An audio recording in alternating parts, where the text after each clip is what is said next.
Us again. That's right. Sushi roll. TL trees. LJ. Kaysha.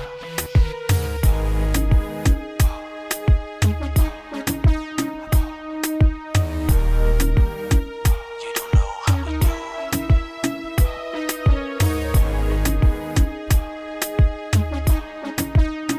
Now you know the future. My style is gangster. Everywhere I go, I see city that's sparkling. I'm supersonic, million style. I'm a black stallion. Hey, oh, if you see me in the streets, give the brother a kiss. I won't go nowhere. My style is gangster. Cops still trying to figure how to get my. I'm still tryna figure it out, what's my mission? My style is gangster. I'm so sushi roll, people think I'm alien. We got steez, a million. We are a million.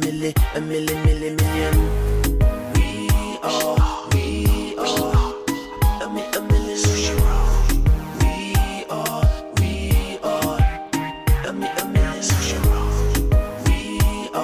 We are a million. Sushi roll. We are a million. Sushi roll. My style is gangster, da tio com bom som e com bons fema.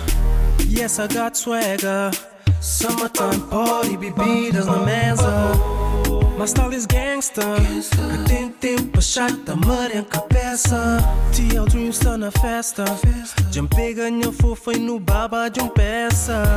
Mas se bobo quer saber, nós não é sushi roll. Não te fazem nos beat, não te mantém nos flows. Spread love around the world. See us in a VIP, make it happen all night long. Turn the bottles up, turn the bottles up.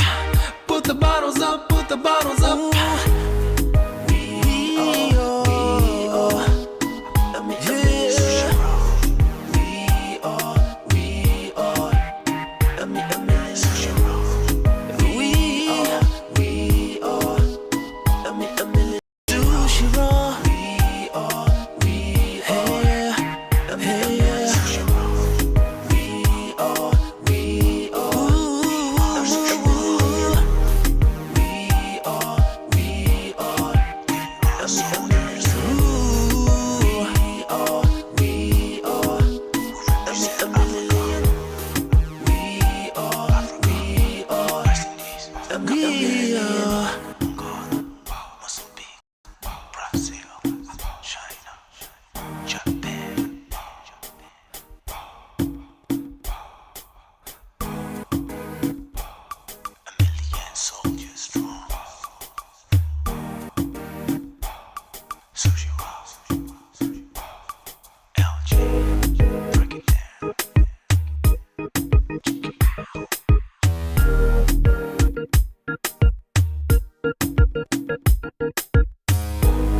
What it do?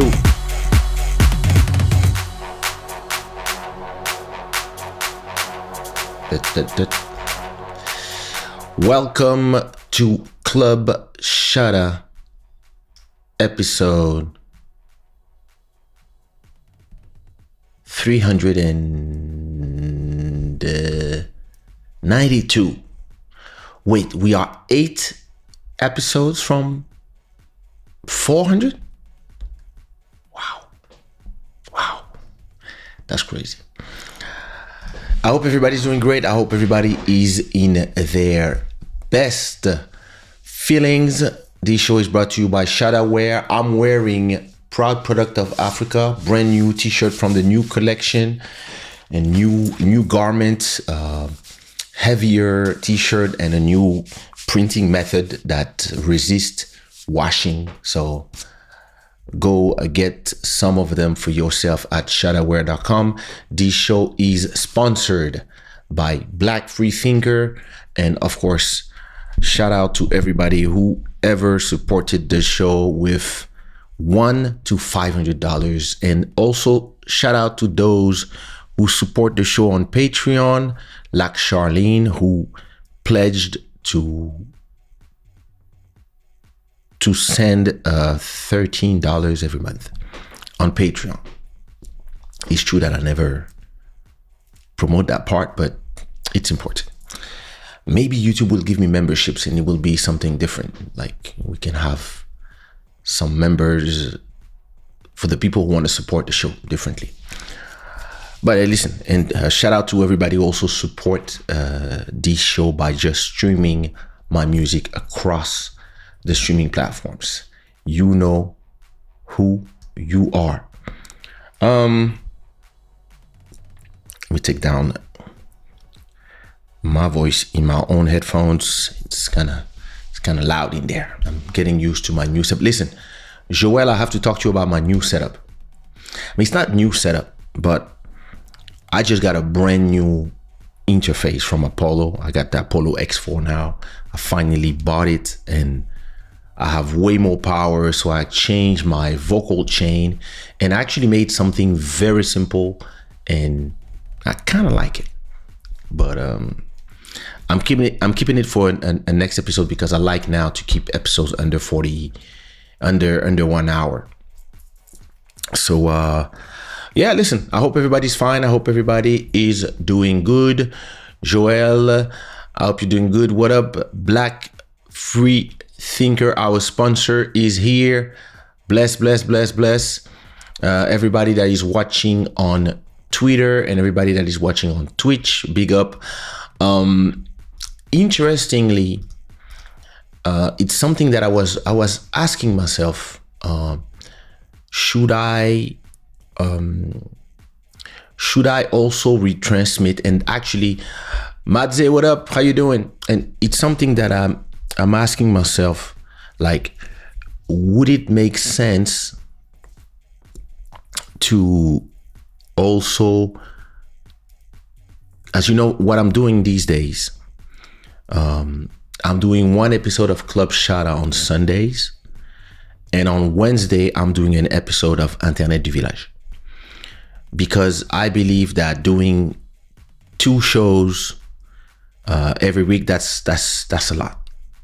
Like, because I also release a track every Friday. I also have a lot of things going on. So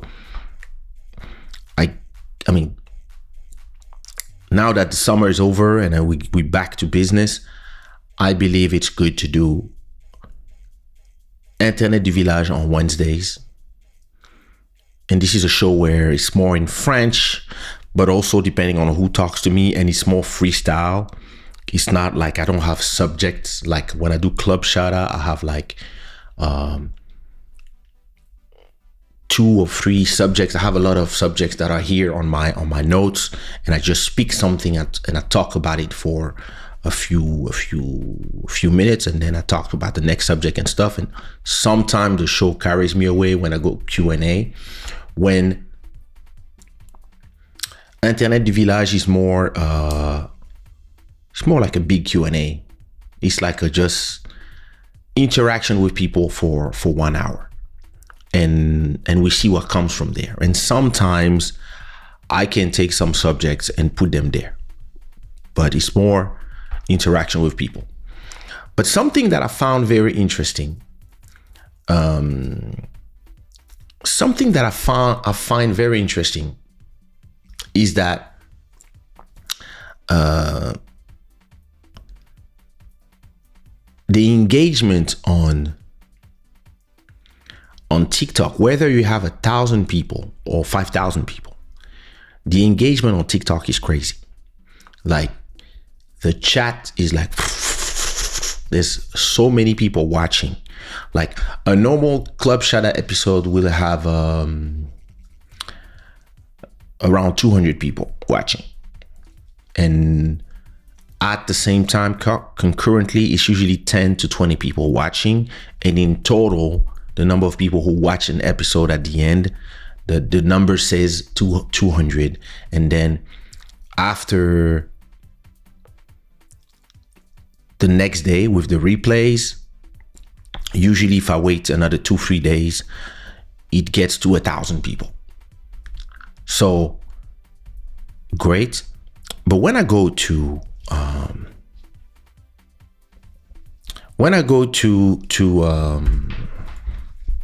wait a second, I got a text from my mom. Bonne nuit, maman. And so when I do a live impromptu on TikTok, and the few episodes I did on Internet du Village, where I'm live on TikTok but also on YouTube at the same time, and I have both chats, usually by the end of the live, and it's more or less the same time, it's an hour, I have like 5,000 to 6,000 people on the TikTok side, and the interaction is crazy. There's a lot of interaction. So I'm asking myself, and it's not exactly the same production. To explain to you how it goes, when I go live on Club Shada, and when I'm doing a Club Shada episode, I use Ecamm as my brains for the whole show. So Ecamm gets the sound, gets the audio and the video, and then adds the overlays, everything that has to do with the show. And then Ecamm sends to YouTube, Twitter, X, and also to Twitch and any other site that I wouldn't want to. And actually, I could also send to Instagram on my new Instagram if I wanted. But when I go Internet du Village, I still use Ecamm, but as a virtual camera, meaning that you see I have a LUT, so my image is like this normally, and I have the LUT that turns it into the colors and everything, and all the sound, everything is done inside of Ecamm, but then the Ecamm doesn't send the video to the streaming platform. That video is sent to Streamlabs, and Streamlabs, for now, I have to use Streamlabs because it's the only interface where we can do this. For now, I use Streamlabs to send the same video to YouTube and TikTok. So Ecamm is just handling the image and the sound and sending it to Streamlabs, and then Streamlabs sends to YouTube and TikTok. Because Streamlabs has the possibility to create a vertical stream and a horizontal stream and send the vertical stream to TikTok and a horizontal to YouTube. Now, my question is, if I decide to do Club Shada, because Club Shada is different. Club Shada has an intro, has the sponsor part, has all these things, right? But everything is done inside of Ecamm. If I decide to just for interaction and to just have more people to also do Club Shada on TikTok, just to have more people watching and more people aware, or just from time to time. Because in a way, Internet du Village creates a lot of subscriptions. I'm like, could I, and it's a question for Joel, could I stream from Ecamm on YouTube and the rest, and then use Streamlabs to only stream the vertical part just to TikTok? I mean, I guess it's possible. It's just that you are sending 2 streams at the same time. So it depends of the pace of your, I mean, I got a Mac Studio. It has dedicated video engines for that, but I never try to stream. I can stream to multiple places from one program, but I never try to stream to multiple places from 2 programs at the same time. And I think this is something I should test. Not today, but it's something that maybe I should test to see how it, to see if it works, first of all. But yeah, and maybe it's a question of bandwidth. So I guess if you can send to 3 platforms from one place, you can send to 2 from one place, or just do YouTube from one place and TikTok from the other place. Now, is it the video engines? The questions are, the video engines from the Mac Studio able to compress the video in real time from both places at the same time? This I don't know, but I will try. Or another thing you can do is, since I'm doing Club Shada, I can also use my phone and have my phone run TikTok from here. Like in front of me, I have my phone holder. I could just have my phone here and be on TikTok from my phone and YouTube from the main camera, but then I lose the quality of the Club Shada. But I mean, anyway, some interesting thoughts that I believe I'm gonna try. Liborio, what up? I've been behind following, but I'm here today. Salute. Yeah, I do agree, Joel. TikTok interaction is something else. Listen, there's a lot of lessons that YouTube should learn. I guess some shows have these type of interaction, but these people have like thousands of people watching at the same time, and it's the algorithm is in their favor because, I don't know, they've been on live on YouTube forever. I mean, it is what it is, but the question you ask yourself at a point is, if you have success on one platform, but you have built a legacy of content on the other platform, what do you do? So do you go where you have more people, which makes more sense, but at the same time, it's not a VOD platform, meaning that the lives on TikTok, they stay stored inside TikTok for 30 days, where you can download them, or you can cut them and use some parts back in your TikTok. YouTube, on the contrary, stores everything. And the good thing is, when I'm coming from Ecamm, I'm also recording live as I'm sending to you on YouTube. It is also recording it live in one of my hard drives. So soon as the show is over, I got a file with the show. And then I can cut it, repurpose it, send it to, turn it into small videos, cut it, etc., etc. So,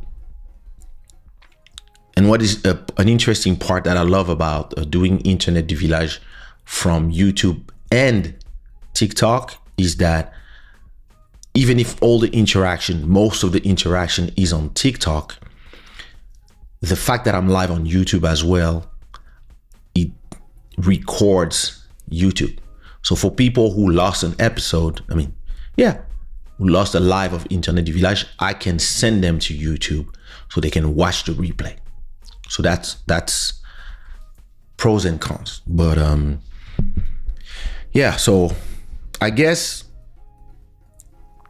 Club Shada continues to be a native show on YouTube, but I think it's important to also go where the people are when it comes to live. So I tend to find the solution, and I'm also waiting for the guys at Ecamm to give you the option to be live on TikTok as easily as it is live on YouTube, and to give you an option to create scenes like the intros and all these things, or when you have a guest, etc., to have the possibility to do this on directly from Ecamm, and to be able to send to create vertical scenes as well as horizontal scenes, and then just send the vertical ones to one platform and the horizontal ones to one platform. It would make complete sense. And I was just waiting for the guys at Ecamm to make it happen, so that we can really start taking a lot of people from the TikTok platform and bring them here and tell them, hey, listen, you can watch on your TV, or you can go from back and forth and just have more subscribers. Because I've seen that there's some people that came from Internet du Village on TikTok, and they started replying to comments, putting comments on videos and old episode of Club Shada, because they are discovering. Because what is important is the discovery, and YouTube seems to be bad at discovery for some channels. Whereas on TikTok, whenever I go live, I get a minimum of 1,000 people, and most of the time 5,000 people. So you have to think about it. You have to think about the market share. You have to build where the algorithms are favorable. So that's what we're gonna do. All right. In the meantime, everybody got pissed at Janet Jackson,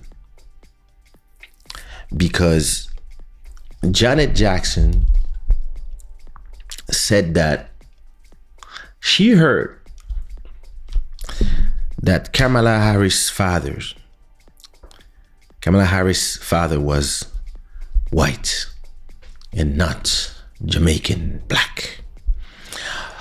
And because the US is obsessed with categorizing people by race, and everybody is obsessed by this, her identity and where she came from,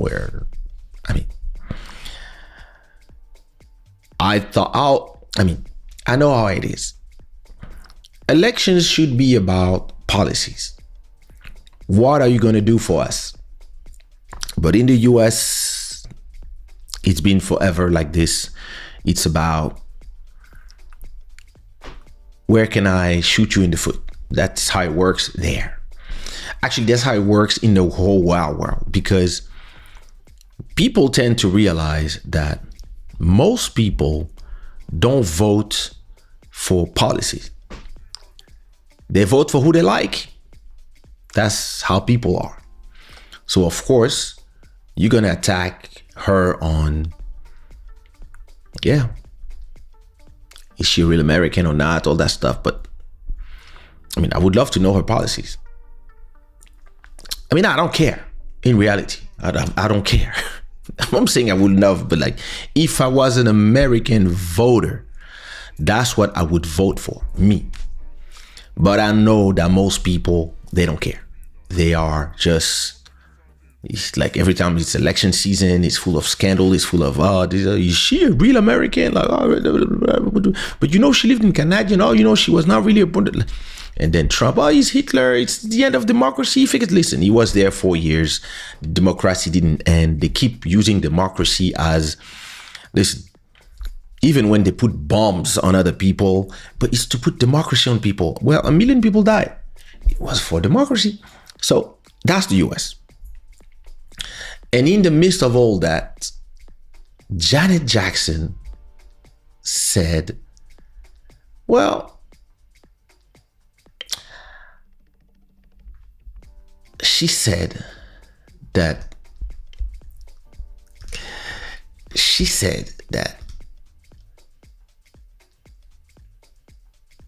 the controversy began when Janet Jackson's interview with The Guardian was published, in which she made an erroneous claim.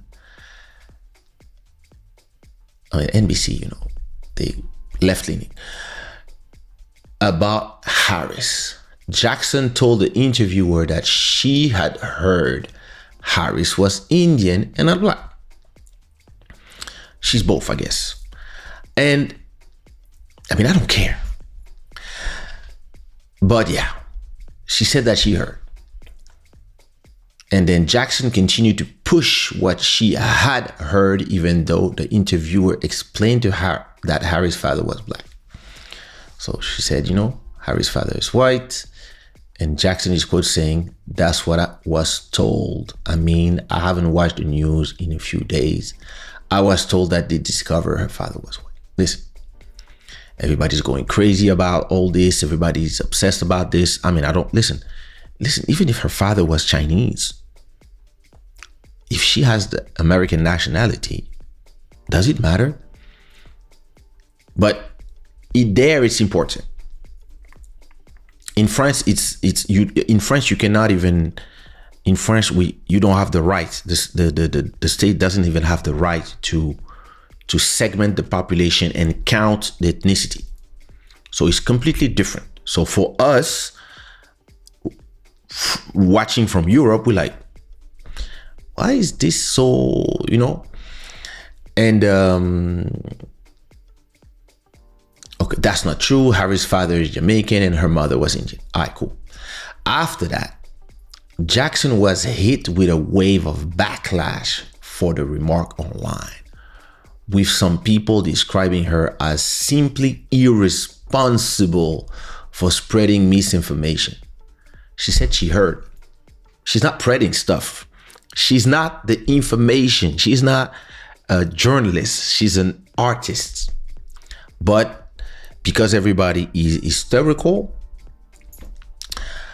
everybody saying that she's a fool, etc., etc. A day after the interview was released, BuzzFeed published remarks from El Masri,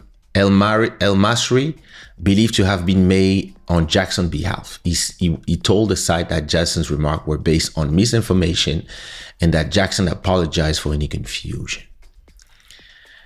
And he says, Janet respect Harris' dual heritage as both black and Indian and apologize for any confusion caused, his statement said. But after that, he was fired by Janet. And Janet said, no, I didn't ask him to say all this, whatever. And listen, I believe what people don't understand is that back in 2004,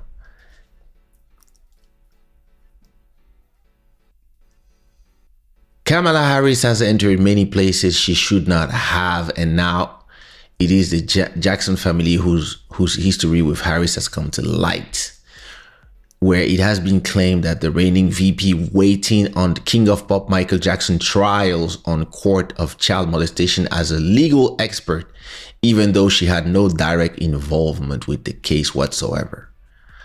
So why is Janet Jackson attacking Kamala Harris? It's because back in the days when they were attacking her brother, she was there as doing her job, right? And she was saying that she was putting arguments for the prosecution. So even though, so what happened? The issue was raised a lot of you and criticism within the Jackson family who were taken aback from some of Harry's comment during the child molestation trial. Therefore, it can be understood easily where Janet Jackson's nasty comments on Kamala Harris are coming from. This feud has its roots strengthened since 2004, and with the US election 20 years later at its peak, things are much more twisted, as Republican camp would be looking at making good use of this opportunity to capitalize on humiliating Harris. Even though Jackson was acquitted from all charges in the case in 2006, Harris' comments still sting his family, and this is majorly the reason why Janet is fervently attacking the Democrat candidate. Meanwhile, Donald Trump has recently praised the King of Pop during his campaigns, which is also acting as a bolster for the Jackson family. And it's true that back in the days, Donald Trump actually defended Michael. When they asked him, they said, nah, I don't believe it. He was hanging with my kids, da. So listen. All right.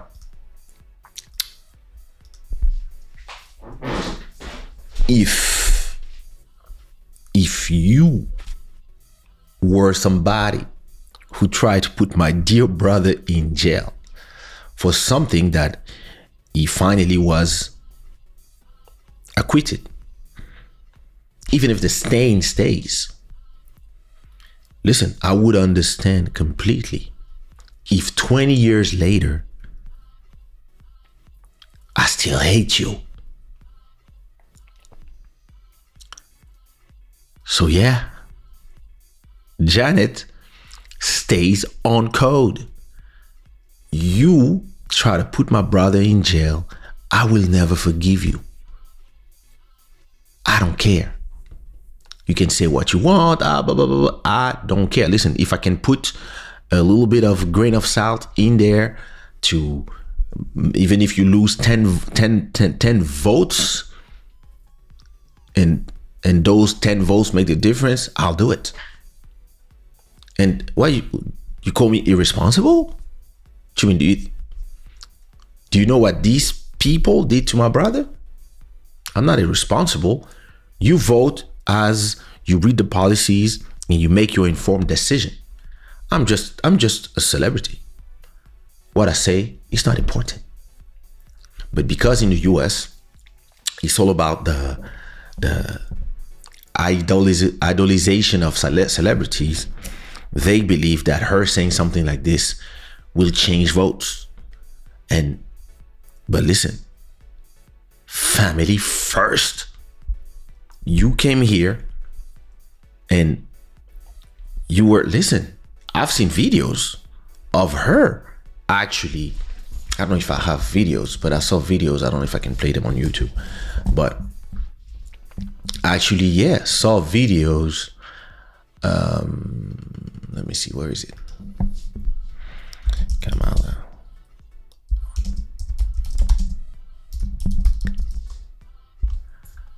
Oops, Jack spun. I gotta find nothing.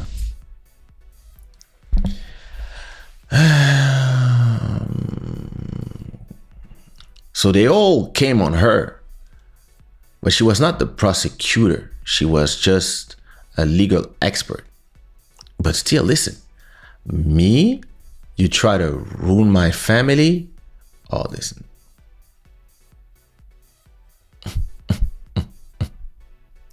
I mean, listen, normally you should not say nothing. I mean, listen, I'm going to say how I would feel emotionally, and then I will tell you as a business person. Oh, I don't find, there it is. And it's beef with.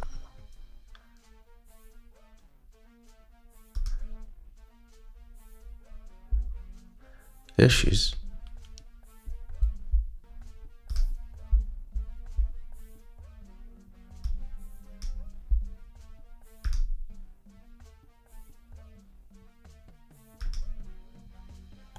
Why is not playing?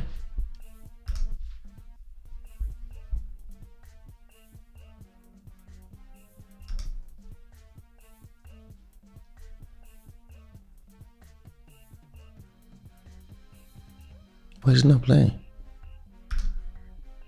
Oh, Lord.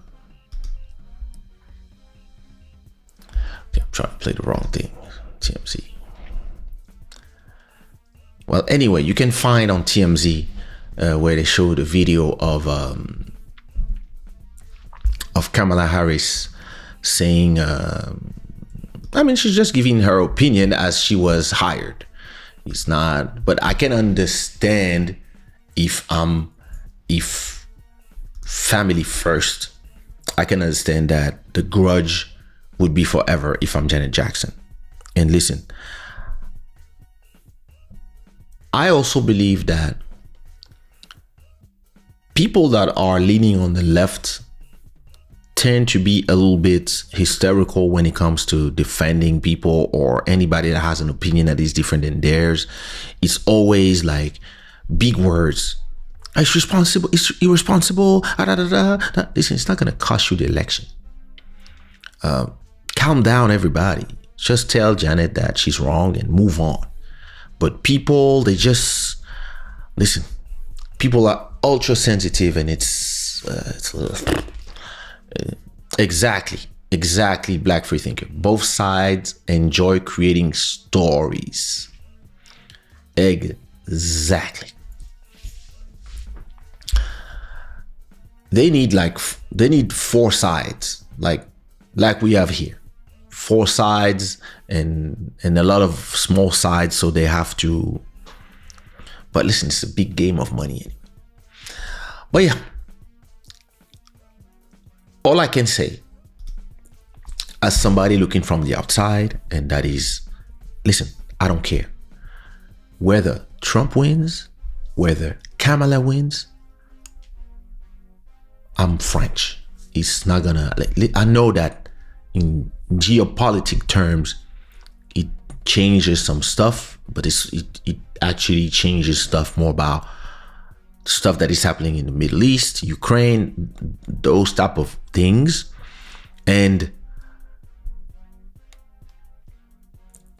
the feud between China and the US, etc. But for me personally, as a French person that lives in Portugal, listen, there's no direct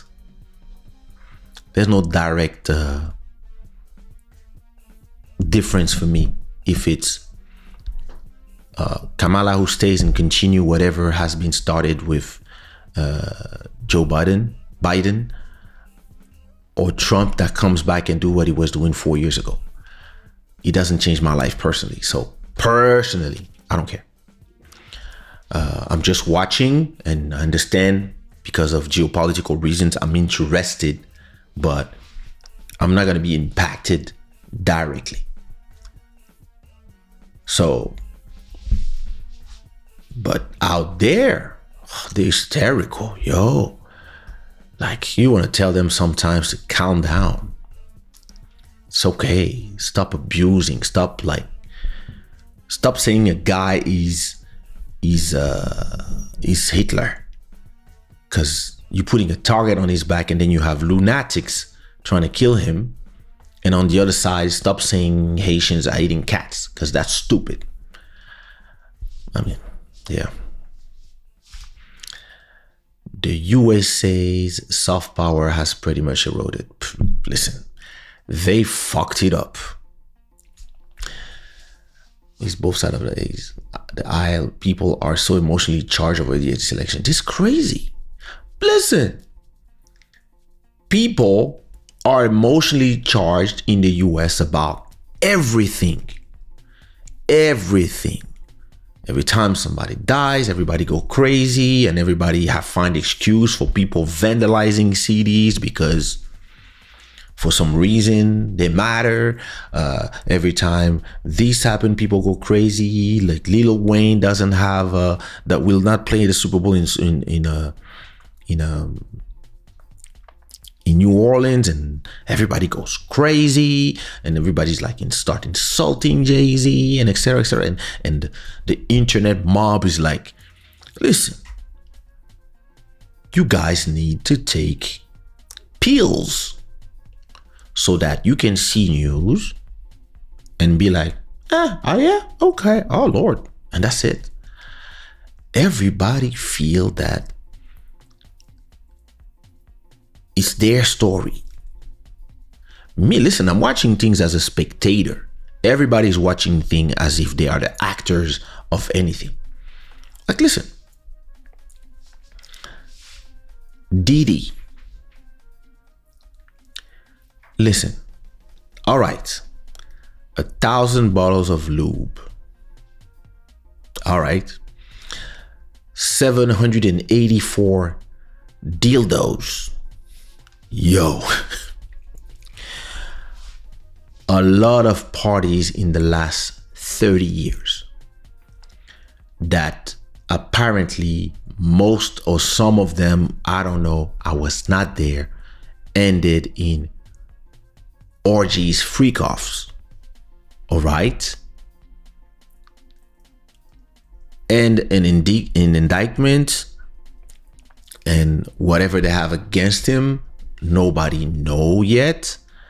And then you have prosecutors calling sex workers to ask them if doing their work as a sex worker or whatever they said they would do or not is them being victims. So yeah, I went there to, so why are you traumatized? Oh, I went there and they had me have sex. They had me have sex with his girls. And he was filming. Okay? But what did they hire you for? Well, to have sex. And what did you do? I had sex. So you listen, try to be a victim. You might make some money. So listen, me personally, I'm not saying that he's guilty, he's not guilty. I don't know. I was not there. But the internet is hysterical about Diddy, and now Diddy is the reason for climate change. He's the reason for Hiroshima. He's the reason for everything. Tupac, Biggie, Big L. Listen, everybody died because of Diddy. Listen, the internet has gone hysterical, and his ex-wife, like, listen, even people come out of nowhere, invent a manuscript of a book that she supposedly wrote that nobody has any proof that she did. They just say, no, she did, and everybody go buy it, and then everything that people see on social media is now the truth. And everything that they see on real media, they believe sometimes, other times they don't. And listen, in reality, everybody is manipulating you for clicks. And none of you are seeing this. Listen, all I know, Hugh Hefner and all of these celebrities around the world have been doing orgies forever and transporting people and paying them, and a lot of people willingly participated in parties. These people are not victims. Those who got paid or those who participated willingly. Now, is it possible that some of them did participate non-willingly? Yes, I don't know. Is it possible that some people got their drink spiked? Apparently, that's what is being said, that since the 90s, it is possible. I don't know. I've seen this happen to people. I had friends that got things put in their drinks in clubs as they went to the bathroom, and that's why I always tell my friends, I say, listen, when you're leaving to go to the toilet, spill everything that's in your drink. Either you drink it before, or when you come back, you serve yourself a new glass. I've always said that because I've seen this happen to people and I was there to protect them. Thankfully, I was there to say, yo, listen, let me call a cab or let me, I know where she lives, don't worry, and take the person somewhere. Because listen, predators are everywhere. I understand that.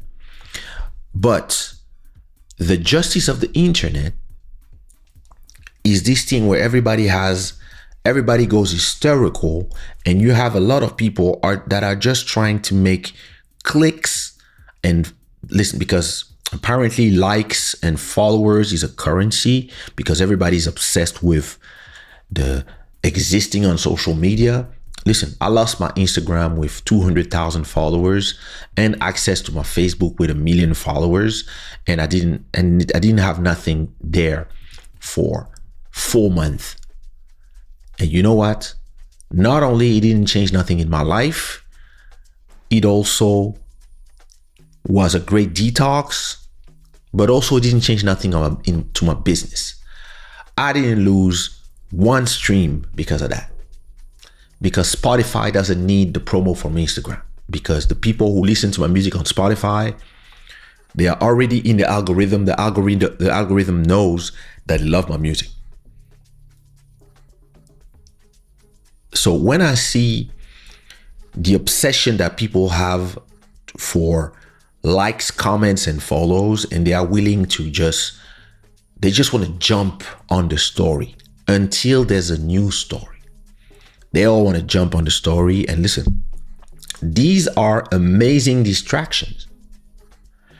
Not only for you to not see the real big picture about the business movements that are happening here and how this can reshape the whole entertainment industry, Hollywood industry, because everybody's scared of whatever are in the supposed tapes.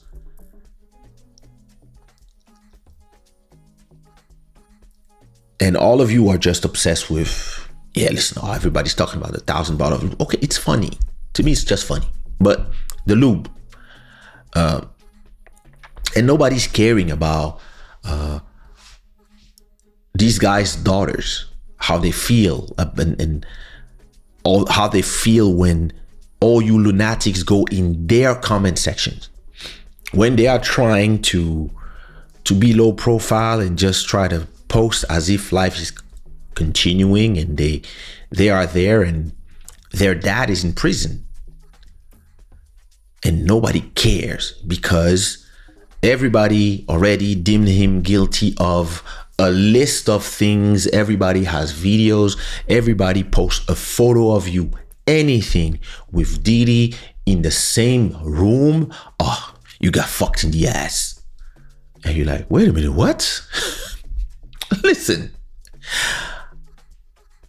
if you see a photo of me and him in the same room, chilling, having a glass of champagne, what probably happened if I was in and they took me to a party, an orgy, it would be more like, hey, I want you to do my girl.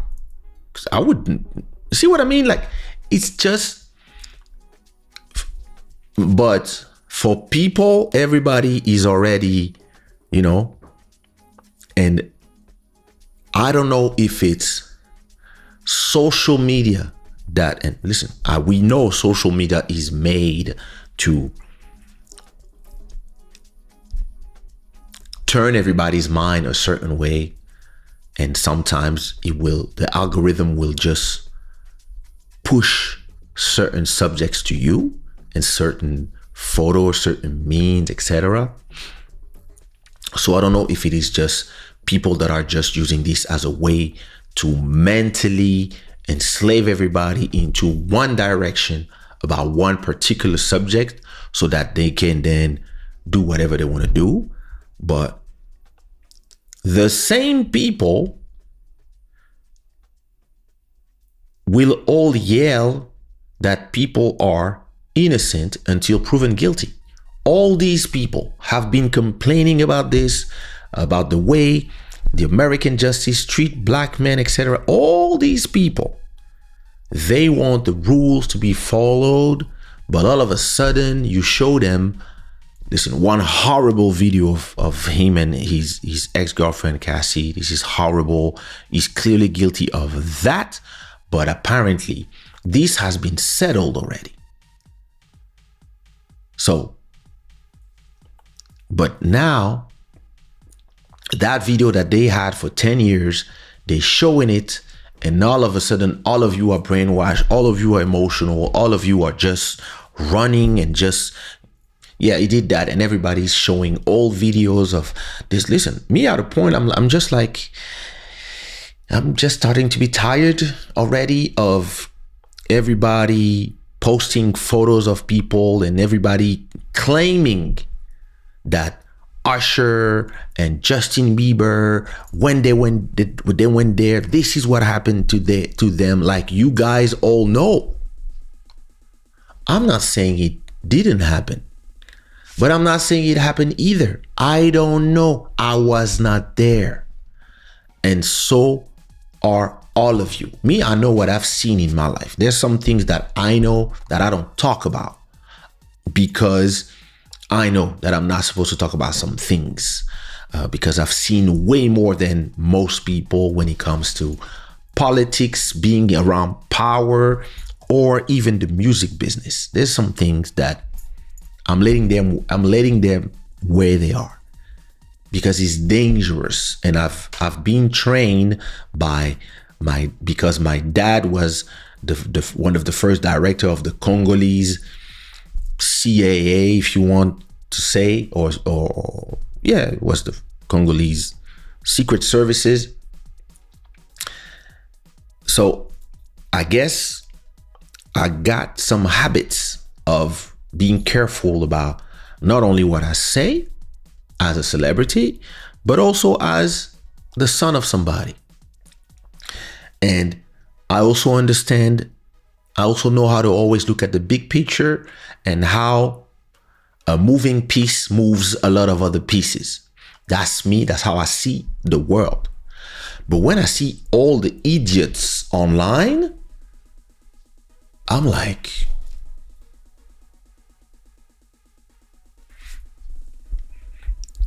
so you have 5 years ago, anybody, anybody, even the people in the comments would have seen Puff Daddy in a club or in the streets somewhere. What they would all have done was ask for a photo. And if you somewhere where he is in an event, in a party, etc., and he's near you, yes, you want your photo. This is a goddamn goat of the music industry, of entertainment. This is somebody who shaped the game, one of the people who shaped the game for the last 30 years, such as the Jay-Z's, the Rolling Stones, the different, listen, there's some people like that. They are iconic in the game. All right. He has all sorts of kinks, and apparently he's probably bisexual. Well, shouldn't he be a hero in the world of inclusivity? Why all of a sudden everybody is going crazy about that? I don't understand you people. I thought we were all woke and being part of the Rainbow Club was the highest thing. Why is he not protected as part of them?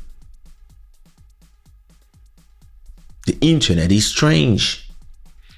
And why nobody wants to believe that some of the people, and maybe 99% of the people who are involved in all these things,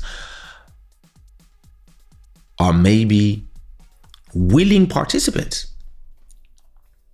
And what is wrong about freak-offs or orgies? Or like, why is all these people in the comment acting as if they never do threesome themselves,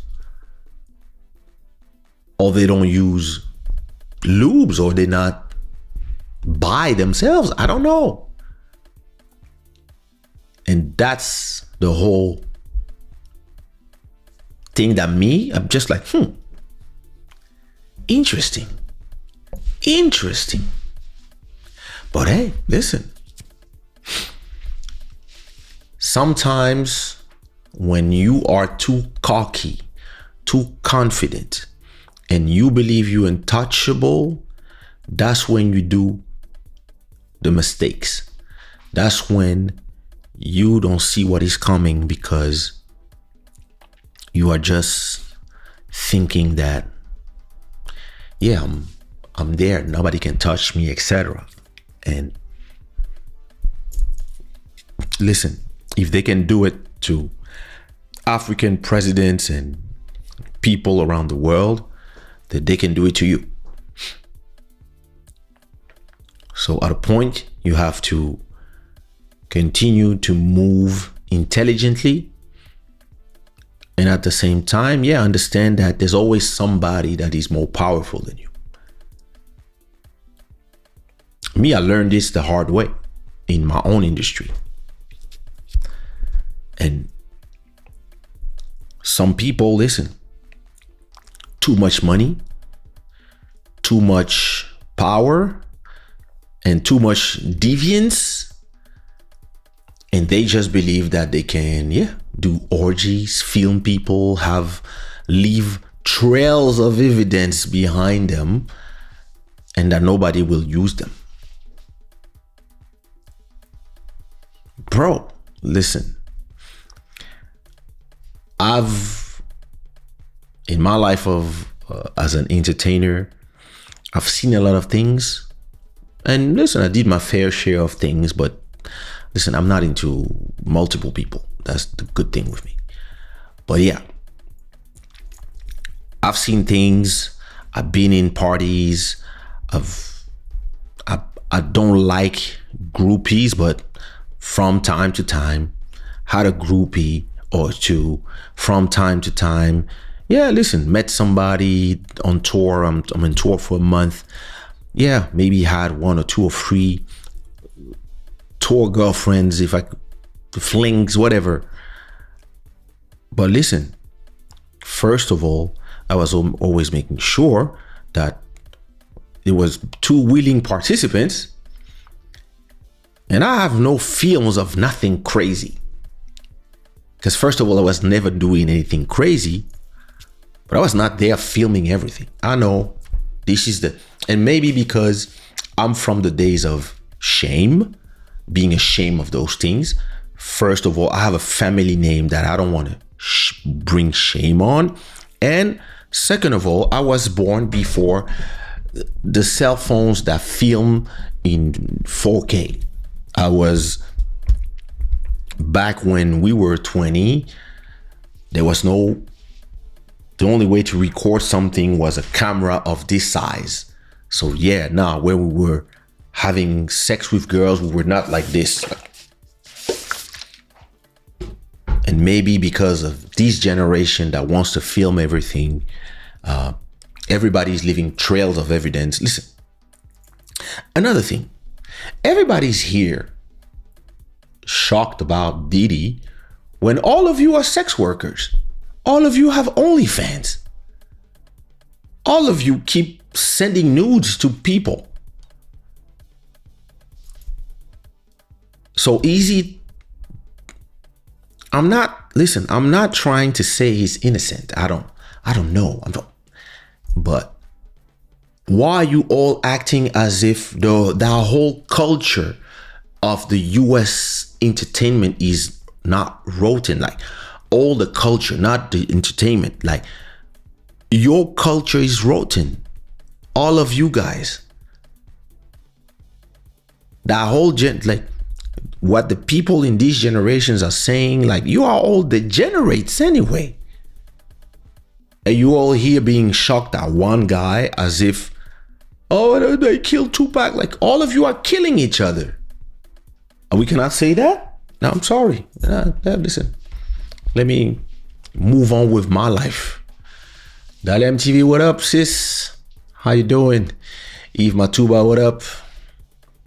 Just ranting. Black free thinking mob mentality was the key ingredient for all lynching and racial massacres that took place in human history. Heck, even the story of the crucifixion of Jesus contains these elements.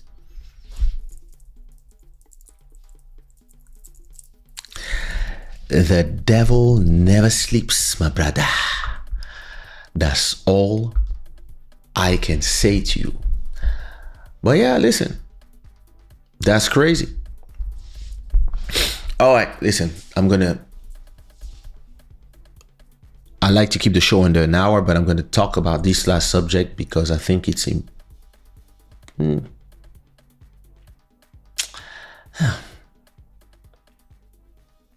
yeah, I'm going to continue about that.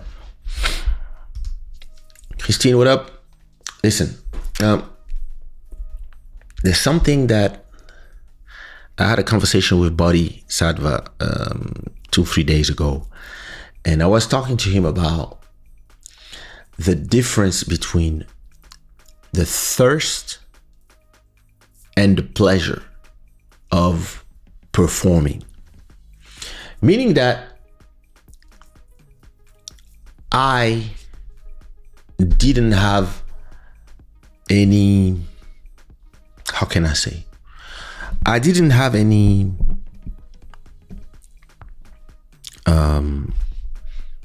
problem. I didn't have any problem or any struggle moving on from my life as a performer. Even if I do some festivals, I'm invited. I have a show on November. I have another one in December. But I used to have shows, like I could not do Club Shada 10 years, 15 years ago, because I would be right now either performing or on my way back from a performance on the Sunday. And I would be on another CD, or I would be resting from a show, because I was performing 3 times a week between 96 and up until I would say 2015. In that period of 20 years, I performed non-stop from 96. And I'm not even talking about the underground show between 92 and 96, but from 96 till 2016, I would say. But I was already in Portugal, but I was doing shows. So shows was my business. So if I do a quick calculation, let me take my calculator here. If I say that, let's say every week I was doing 2 shows. So maybe not exactly every week. So 1 year is 12 months multiplied by 4 weeks. So that's 48 weeks multiplied by, let's say just 2 shows. So you have 96 shows. So maybe a year, 100 shows, right? So 100 shows every year multiplied by 20 years. That's 2,000 shows. So I'm not saying I did every week exactly 2 shows, because sometimes I have 1 show, sometimes there was no show, sometimes there was 4 shows. But more or less, we can say that I did between 1,005 and 2,000 shows all around the world, performing from clubs to festival, from 500 people to 100,000 people. And after 20 years of that, and in the middle of that, I started pivoting to making more money from my catalog, my YouTube channel, my streaming, my back catalog. I started realizing that if I could make, I said this to myself in 2007, if I could make the same amount of money from that I would do from 1 or 2 shows per week, or even 1 show per week from YouTube and my catalog, it would be more secure to me as a business. I said to myself, yeah, because shows, you don't know when they stop calling you to perform. If you are not the one organizing your own shows and you are just waiting for the phone to ring and somebody to think about you to perform, you can have ups and downs. So I said to myself around 2007, I have to start pivoting, because I've been doing this for 10 years nonstop. And I don't know if in 10 years I'm still doing this, or if people are still calling me or my agents to book shows. Because in 10 years already, a new generation is there. They know your songs because they're big brothers and sisters. But in 10 years, the people who love my songs of 2003 are going to be 40, 50. And whoever is there in 2017 will be their sons. And they probably have their own artists that they love and their own artists that they listen to in the clubs. And me, I was thinking in my head, in 2014, I'm going to be 40. And everybody in the club is 18. It's starting to be a big difference. So I started saying to myself, I have to start pivoting to another business model. And that's exactly what I did. And in 2024, so another 10 years later, so meaning that my songs that came out in 2004, like One Love, they're 20 years old. My album, African Bohemian, iconic album, is 20 years old. On Dit Quoi, 21 years old. 1998 album, Telephone, Bounce Baby, 26 years old. So to me, I completely pivoted in 10 years into building catalog and making money from catalog, creating content, Club Shada episode, Internet du Village, podcast, music for movies, music for television, music for other people, writing for other people, and making money from all these different sources of revenue. And shows used to represent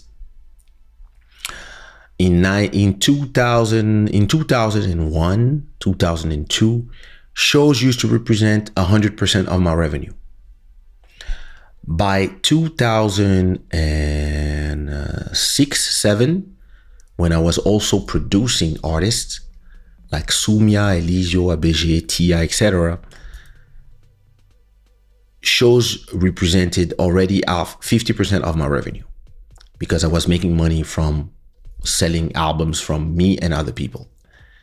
And in 2024 today, shows represent, 3-4% of my revenue, because now I scaled the other revenues to bring even more than when I was doing shows. And the conversation I was having with my friend was, hey, listen, you cannot be obsessed about this idea of shows and people loving you, because you don't know when this ends. You have to concentrate yourself in other venues. And something that was even more interesting, because then he asked me, and people always ask me, yeah, but don't you want to be on stage? Don't you want to have like the feeling of, being on stage, people loving you, like you don't miss it? And then I was telling people there's a difference between the pleasure of doing it and the thirst. When I was young, I was thirsty as fuck. I wanted to perform all the time for free because I was trying to get my name known, and when I was passionate about people listening to my music, seeing my skills as a rapper and listening to my beats, etc., etc. When I started getting paid to perform, I was still thirsty.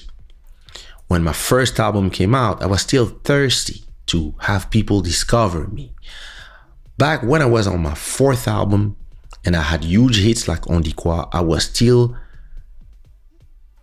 enjoying performing, but I was already not thirsty because by 2006, I already had like 10 years of performances behind me, even more. Since 92, I already had 14 years on stage.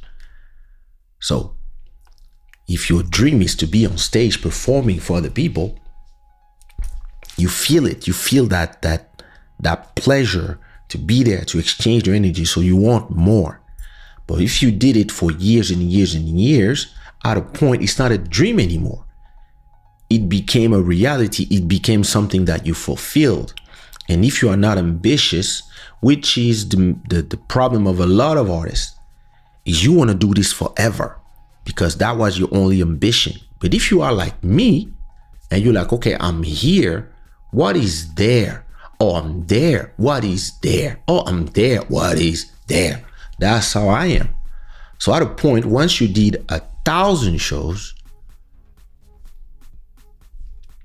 there's nothing more to be thirsty about because you did 1,000 shows. It's not that you don't like shows. It's not like when I'm on stage, I'm not enjoying being on stage. It's just that I did so many shows that I enjoy being there.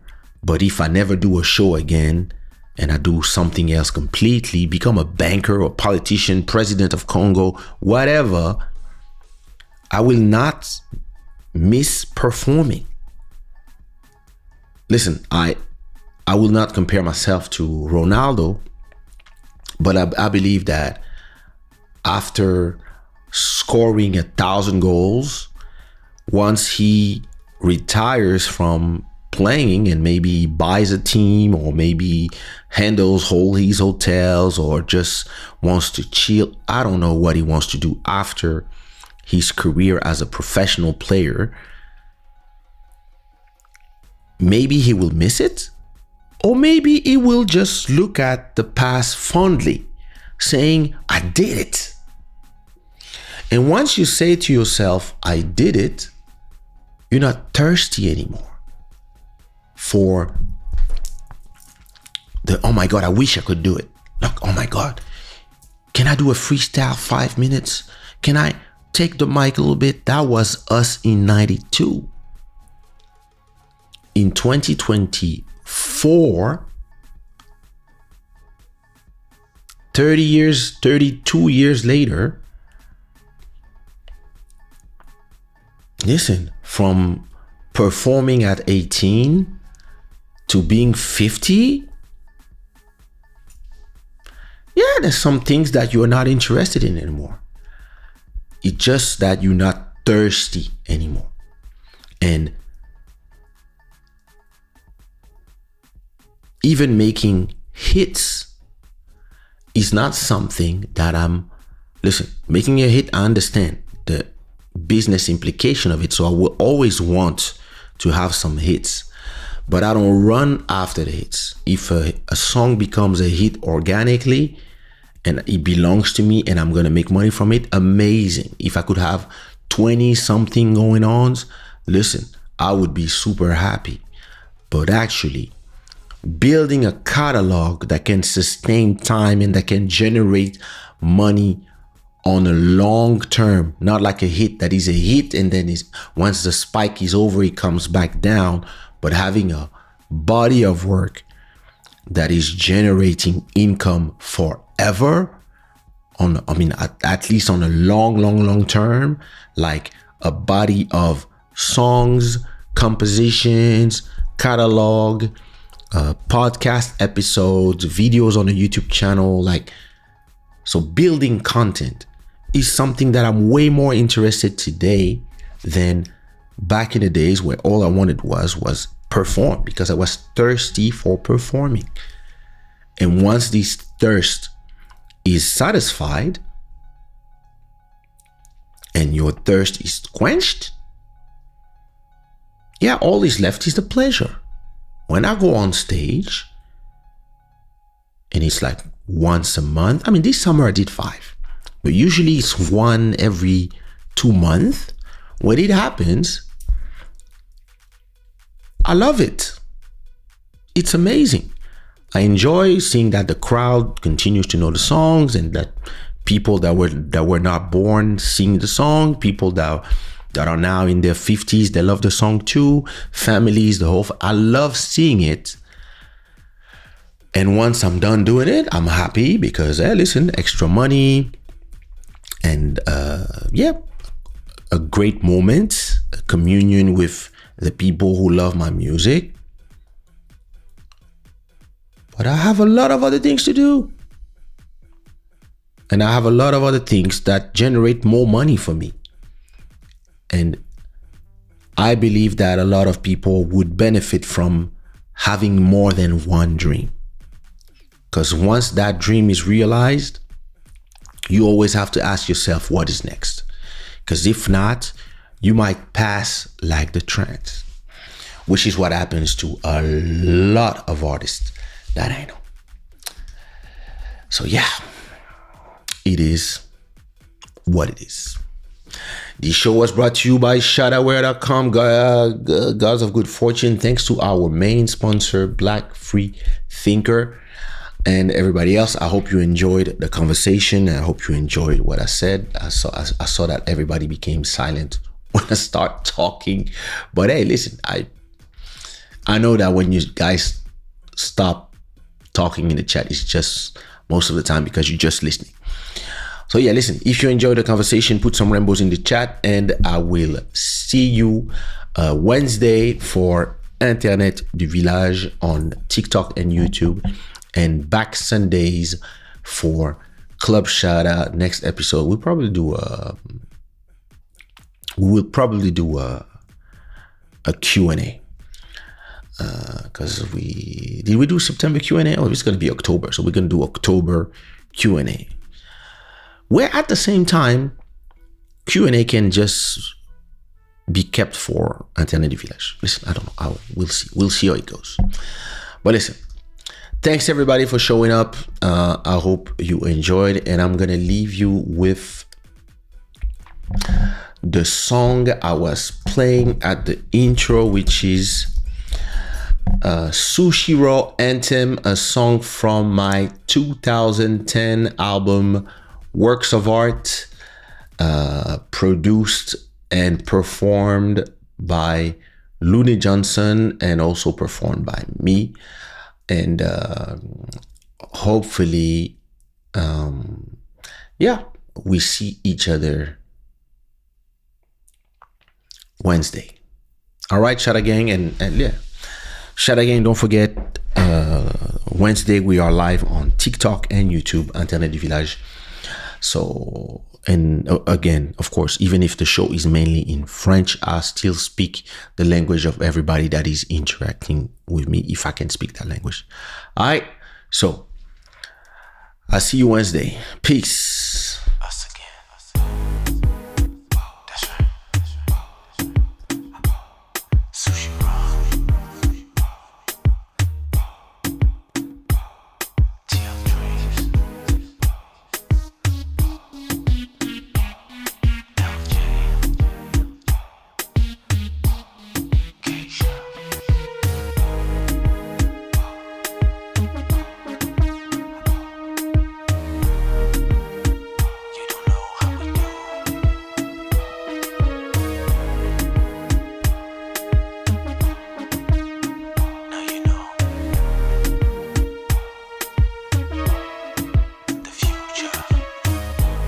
My style is gangster.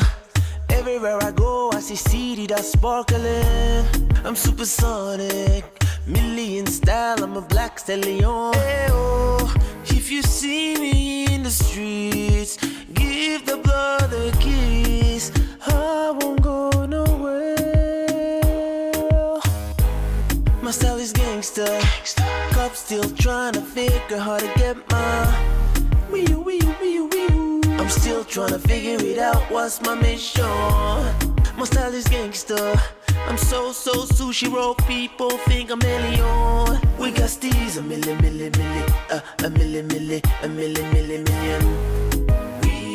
roll. We are a million. Sushi roll.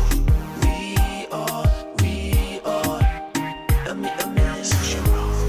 We are a million. Sushi roll.